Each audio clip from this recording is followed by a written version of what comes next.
Morning friend, গুনগুন little কিচেনে আপনাদের স্বাগতম। তো আজকে আমি রাজমার জন্য এখানে কড়াইতে একটু তেল নিয়ে নিচ্ছি। এর মধ্যে আমি ফোড়নে দেবো জিরে।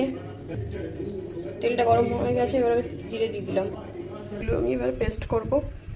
তো এখানে আমার রাজমা দুটো সিটি দেওয়া রয়েছে, আবার কষিয়ে আমি 2-4টে সিটি দেবো। পেঁয়াজগুলো দিয়ে দিলাম।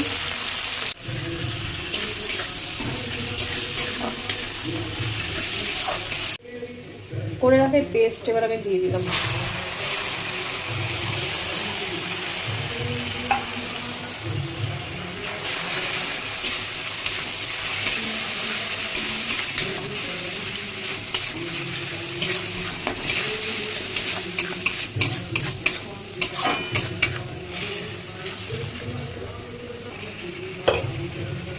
50% বয়েল করা রাজমাটা দিয়ে দিলাম, আর কষিয়ে আরও 50% আমি প্রেশারে বয়েল করে নেবো।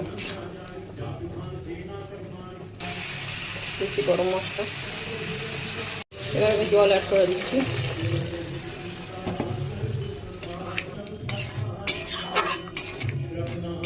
তারপর 10 মিনিটের জন্য একটু ফুটিয়ে তারপর প্রেশারে দিয়ে দেবো।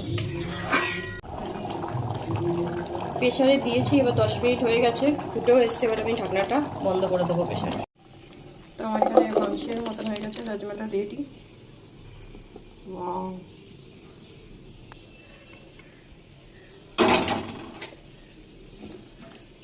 একটা ভাত খেয়ে নিতে পারবেন, 10টা খেয়ে নিতে পারবেন এই সবজি দিয়ে।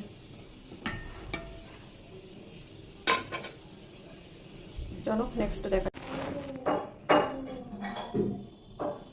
তো ভালো লাগলে প্লিজ শেয়ার সাবস্ক্রাইব করে দেবেন বন্ধুরা। দেখুন আমার রাজমা রেডি হয়ে গেছে। এটা আপনি পরোটা, ভাত, রুটি সবার সাথে খেতে পারবেন।